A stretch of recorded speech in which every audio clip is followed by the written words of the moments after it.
ஸ்ரீ காளிமாதா ஜோதிடம் பிரபல ஜோதிடர் பண்டித் மகாராஜா. தொழில், கல்வி, வியாபாரம் மற்றும் மந்திர சூனிய பிரச்சனைகளுக்கு நிரந்தர தீர்வு. உலக ஒழுங்கு மாறுகிறது என்று சொல்லுகின்ற பொழுது அது ஒரு நாட்டினால் ஒரு தலைவரினால் ஒருபோதும் மாற்றப்பட்டது. ஈரான் மீது ஒரு நேரடி யுத்தத்தை அமெரிக்கா தொடுத்தால் இந்த 53 கோடி மக்களுடைய எதிர்ப்பையும் அது சம்பாதிக்க முடியும். நம்ம பொறுத்தவரையிலே டெவலப்மெண்ட் என்பது இருக்கிறது. சீனா பொறுத்தவரையிலே பீஸ் ஃபார் டெவலப்மெண்ட் இருக்கிறது, டென்டிவ் டெவலப்மெண்ட். இப்போது நாங்கள் மீண்டும் போக வேண்டிய இடங்கள் அரசியல் இருக்கக்கூடிய பிழையான மாற்றங்கள் இயற்கையை பாதிச்சிருக்கு. அந்த மாற்றம் அமெரிக்காவை கடுமையாக பாதிச்சு. இலங்கையை இந்தியா கபலீகரம் செய்யாதவருக்கும் சீனாவுக்கு பிரச்சனை கிடையாது. எப்பொழுதும் சீனா தென்னிலங்கையில் சிங்களோடு தான் நிற்கும், மகாசங்கத்தோடு நிற்கும். அங்கு அதுக்கு கலாச்சார ரீதியாக பௌத்தத்தோடு தொடர்பு இருக்கு.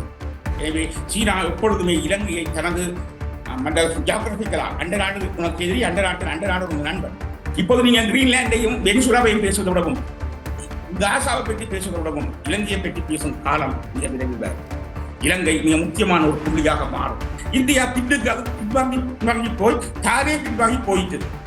இந்தியாவால் வடக்கில் தமக்கு பகமே சமாளிக்க முடியாத நிலைமை.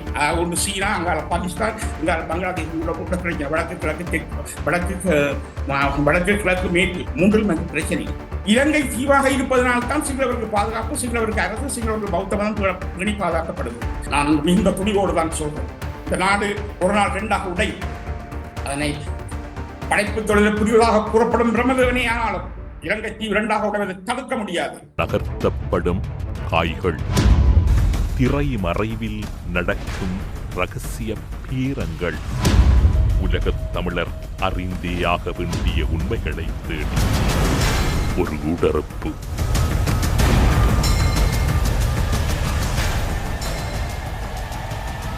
ஆனால் இப்போது இந்தியாவுக்கு இலங்கையில் ஒரு நெருக்கடி நிலை ஏற்பட்டிருக்கின்றது, அங்கு இருக்கக்கூடிய அரசியல் விவகாரங்களை கையாள்வது. ஆனால் சீனாவை பொறுத்தவரையில் மத ரீதியாக இருக்கக்கூடிய ஒற்றுமையின் பலனாகவும் கூட இலங்கையோடு நிற்கின்றது. இந்தியாவை பொறுத்தவரையில் ஈழத்தமிழர் விவகாரத்தில் இன்று வரைக்கும் ஒரு நேரடி ஈடுபாடு காட்டாமையும் அல்லது நேரடியாக அந்த விடயங்களை கையாளுவதில் சற்று அமைதி காப்பதன் நோக்கம் என்னவாக இருக்கிறது? நல்ல கேள்வி. இந்த கேள்வியை பலரும் கேட்பார்கள். உண்மைதான், இந்தியாவுடன் இலங்கை விவகாரத்தை கையாளுவதில் மெத்தனமான போக்கு. அவர்கள் தாங்கள் பெரிய நாடு, பிக் பிரதர், தங்களால் இலங்கை எப்பொழுதும் இணைச்சபடி கையாளலாம் என்ற நம்பிக்கையை கடந்த 2500 ஆண்டுகளில் அவர்கள் தோல்வியடைந்தனர். குறிப்பாக சுதந்திரம் அடைந்த பின்பு இலங்கையை சம்பந்தமாக கையாளுவதில் இந்தியாவுக்கு ஒரு வெற்றியும் குறையில்லை. எனவே அவர்கள் இப்போது நம்புகிறார்கள், சிங்களவர்களை சமாளித்து நாங்கள் இந்த உறவுகளை பெறப்படுத்துவோம். இல்லை, ஒரு நாள் அவர்களுக்கு நிரந்தர நண்பனாக தமிழர் மட்டும்தான் வர முடியும். அந்த உறவை நாடி இந்தியாவுடைய இன்றைய சூழலில் இந்தியா இப்படி நடக்குது என்றது கவலைக்குரியது. நான் அதை வரவேற்கவும் மாட்டேன். ஆனால் ஒன்றை மட்டும் சொல்ல முடியும், இந்தியாவுக்கு ஈழத்தமிழர்கள் தான் நண்பர்களாக இருக்க முடியும் இந்த பிராந்தியத்தில். அதாவது நீங்கள் பலரும் பிள்ளையாக பல விஷயங்களை கணிப்பு செய்திருக்கிறார்கள்.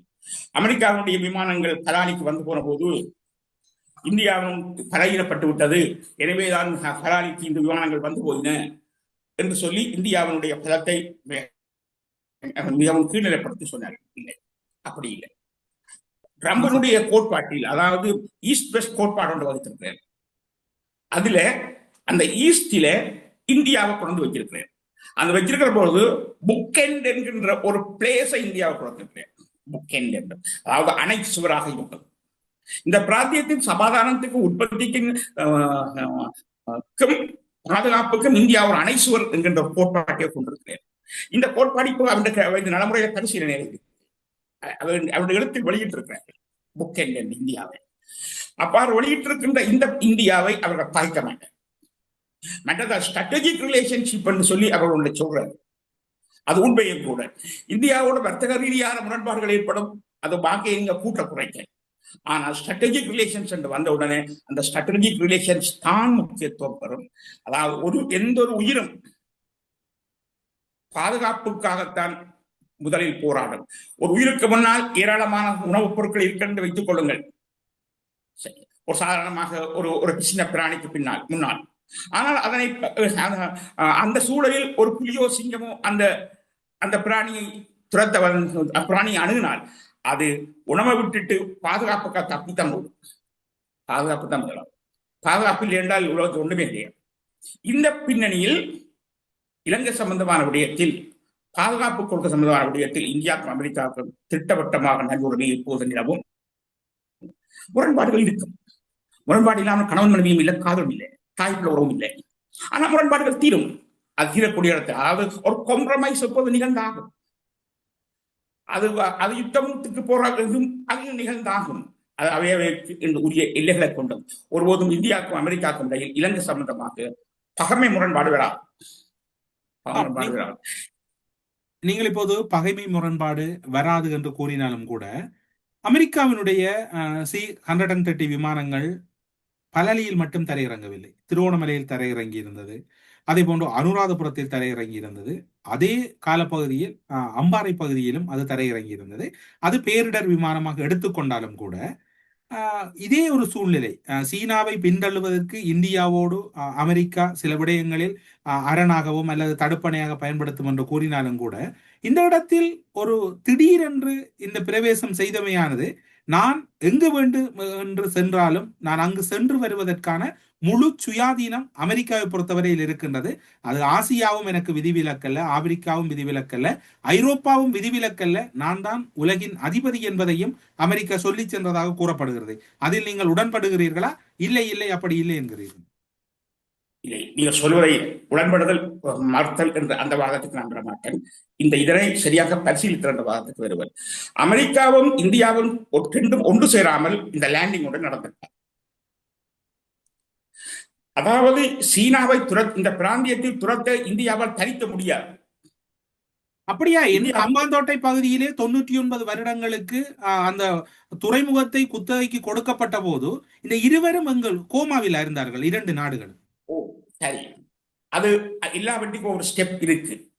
அந்த நேரத்தில் அவர்கள் அதனை செய்ய முடியாது போனாலும் அவர்கள் ராணுவ ரீதியான பரிமாணங்கள் பெறும்பொழுது அதனை அனுமதிக்க மாட்டார். இப்போது உள்ள நிலைமை இதுதான். அந்தமான் நிக்கோபார் தீவு சம்பந்தமாக அவர்களுக்கு சம்பந்தப்பட்டு தெளிவான அண்டர்ஸ்டாண்டிங் இருக்கு. தெளிவான, அதாவது யுத்த விமானங்கள், கப்பல்கள், அவற்றுக்கான ஊட்டப்பொருட்கள் வழங்குவது சம்பந்தமாக இந்தியாவுக்கும் அமெரிக்காவுக்கும் ஜப்பானுக்கும் இடையே மிக தெளிவான உறவு இருக்கிறது. அதே போல இலங்கையில் லேண்ட் பண்ணுவதற்கு முதல் அமெரிக்காவும் இந்தியாவும் சேர்ந்துதான் இந்த லேண்டிங்கை செய்தது. இதைத்தான் நாங்கள் எல்லோரும் கவனிக்க தவறுகிறோம். இவ்வாறு செய்ததன் மூலம் இலங்கை அரசாங்கத்துக்கு இந்த பிளரில் காட்டி சொல்லியிருக்கு, இணைச்சபடி எல்லாம் செய்யலாது.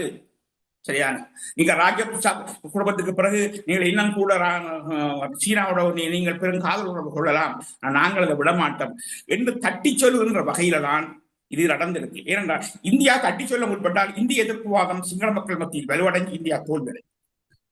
இந்தியாவால் தரித்து செய்ய முடியாததை இந்தியா அமெரிக்காவை செய்து செய்யுது. இந்தியா இலங்கை விவகாரத்தில்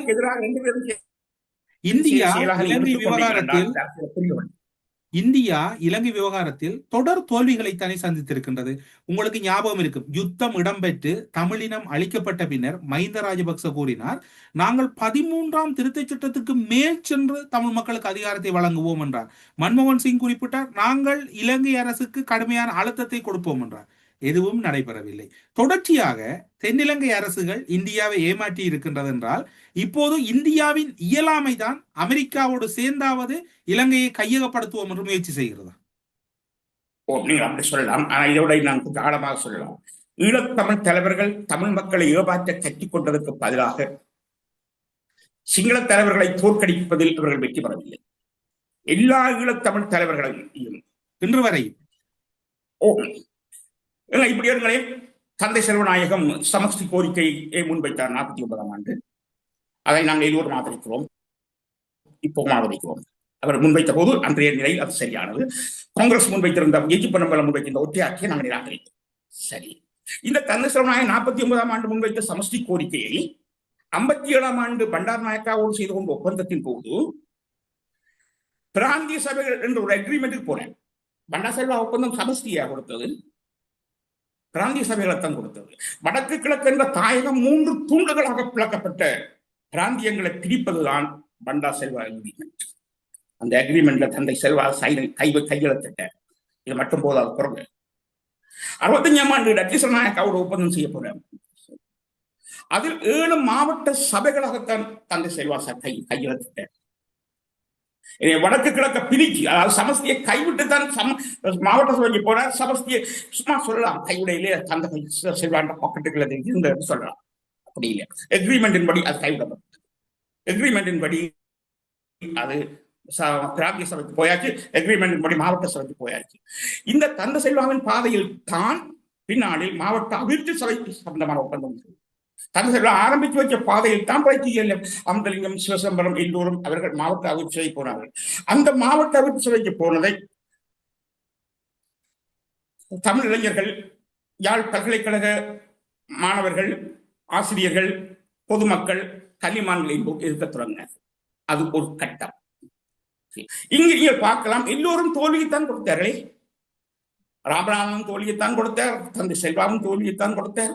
இன்று வரை ஏதாவது ஒரு தலைவர் தமிழ் மக்களுக்கு வெற்றி தேடி கொடுத்திருக்கிறாரா? சின்னக்கலிக்கு சின்ன போய் சொல்கிறேன். ஒரு வல்லரசோடு நீங்கள் தமிழ் தலைவர்களை ஒப்பிட முடியாது. ஒரு வளர்ந்து வரும் வல்லரசு என்று கூறுகின்ற இந்தியாவின் இயலாமைதான் இங்கு கேள்வியை ஒழிய இவர்களின் தோல்வி என்பது தோல்விதான். இவர்களை தமிழ் மக்கள் ஒருபோதும் தலைவர்களாக ஏற்றுக்கொண்டதும் இல்லை, இவர்களுக்காக தியாகம் செய்ததும் இல்லை. தமிழ் மக்களை பொறுத்தவரையில் ஒரே ஒரு தலைவர், தேசிய தலைவர் மட்டும்தான் தமிழ் மக்களின் தலைவர். இவர்கள் அனைவரும் அதில் வந்த வழிப்போக்கர்களை ஒழிய இவர்களை தமிழ் மக்கள் ஒருபோதும் தலைவராக ஏற்றுக்கொண்டதில்லை. அந்த கட்சியினர் அவர்களுக்கு மாலை அணிவிக்கின்றனர். அப்படி சொல்ல முடியாது. தமிழ் மக்கள் தாங்கள் தேர்தலில் வாக்களித்து தலைவர்களாக ஆக்கப்பட்டவர்கள். ஏன் 2024ஆம் ஆண்டு TNA கூட தமிழ் மக்கள் வாக்களித்துத்தான் அந்த வாக்களிப்பு பலன்தான் தமிழ் தேசிய முன்னுக்கு கொண்டு வந்தவங்க. இப்படி அதனை நாங்கள் கொண்டையும் கொச்சப்படுத்த முடியாது. மக்கள் வாக்களித்ததை நீங்கள் நிராகரிக்க முடியாது. அதனுடைய யதார்த்தம் இருக்கு. இந்தியாவுடைய கையாள தோல்வி இது இப்படி போனா இந்தியாவில் நாங்கள் ஈழத்தமிழர்கள் இல்லை. இதான் என்னுடைய தீர்வு. ஆனால் இந்தியாவிடம் ஒரு பலரும் தெரிந்திருக்காத விடயங்கள் உண்டு. 1984ஆம் ஆண்டு இந்தியாவிடம் ஒரு தீர்வு திட்டம் ஒன்று இருந்தது. இந்திரா பார்த்தசாரதி வரைந்த ஒரு தீர்வு திட்டம். அதில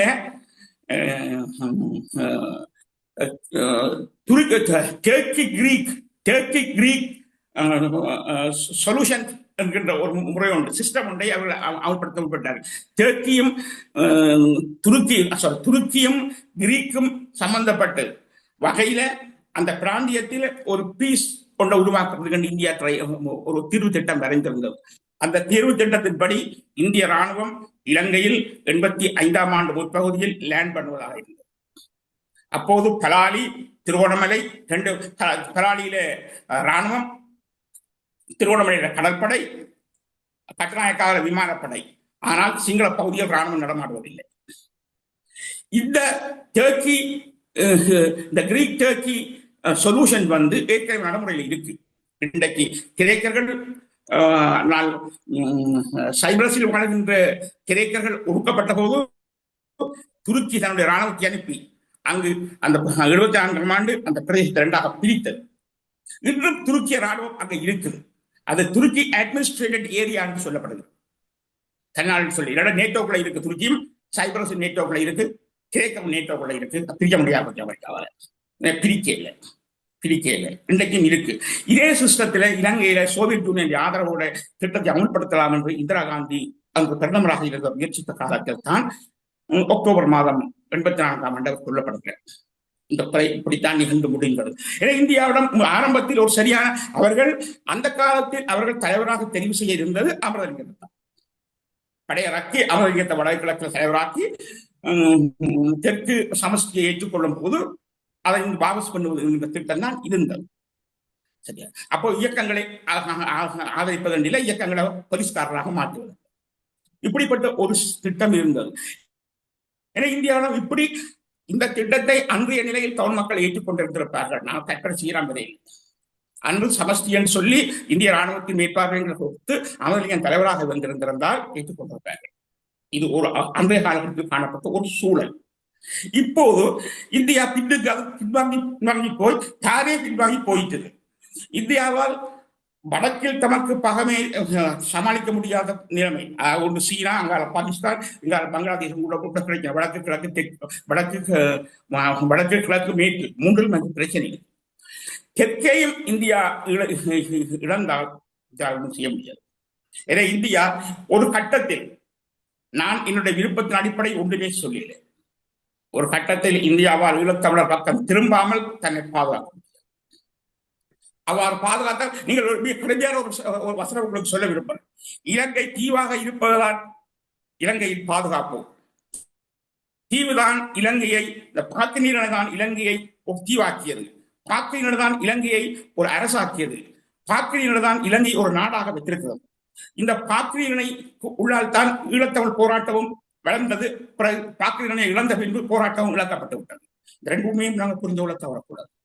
பாக்கிரனை எங்கள் கையில் இருக்கும் பொழுது நாங்கள் அடையாளத்தை உருவாக்க வளர்ச்சி கிடைக்கும். பாக்கிரனை இழந்த பிறகு பெருங்கடலில் நாங்கள் அழிந்து போனோம். 13 கப்பல்கள் பெருங்கடலில் மூழ்கடிக்கப்பட்டன. 13 பெரிய கப்பல்கள். இப்போது நான் சொல்ல வர செய்தி தான், இலங்கை தீவாக இருப்பதனால்தான் சிங்களவருக்கு பாதுகாப்பு, சிங்களவருக்கு அரசு, சிங்களவருக்கு பௌத்த மதம் பேணி பாதுகாக்கப்படுகிறது. கியூபா தீவாக இருப்பதனால்தான் காஸ்ட்ரோ அந்த ஆட்சியை அவர் 3/4 நூற்றாண்டு கிட்ட வர அங்க கம்யூனிஸ்ட் கட்சி பவர்ல இருக்கு. தாய்வான் தீவாக இருப்பதனால்தான் 100 கிலோமீட்டர் கடலை கடந்து அந்த தாய்வானை கைப்பற்ற சீனாவால் முடியவில்லை. தீவு எப்பொழுதும் பலம், ஆட்சியாளர்களுக்கு பலம். இந்த நிலையில் இலங்கையை பிரித்தால் இலங்கை தீவு இல்லை. வடக்கையும் கிழக்கையும் கோடு போட்டு வடக்கு தமிழீழத்தை இந்தியா அங்கீகரித்து பிரித்தால் இலங்கை தரைவழி தொடர்புள்ள நாடாகும். தரைவழி தொடர்புள்ள நாடானால் இலங்கைக்கு ஒருபோதும் பாதுகாப்பு கிடையாது, பலம் கிடையாது. இலங்கை பின்பு தமிழருடைய இந்தியாவுடைய ஒப்பந்தம் செய்ய வேண்டும். இதை இந்த இந்தியா கருத்தில் கொள்ளவில்லை என்பதால் நான் சொல்வேனே தவிர, இங்கு பகைமைகளை உற்பத்தி செய்வதன் மூலம் நாங்கள் எதையும் அடைய முடியாது. நாங்கள் எல்லாம் செய்து பார்த்துட்டால் தோல்வி அடைந்துட்டோம். இனி நாங்கள் செய்ய வேண்டியது என்ன என்பதை பற்றி நாங்கள் புதுசாக பார்க்கணும்.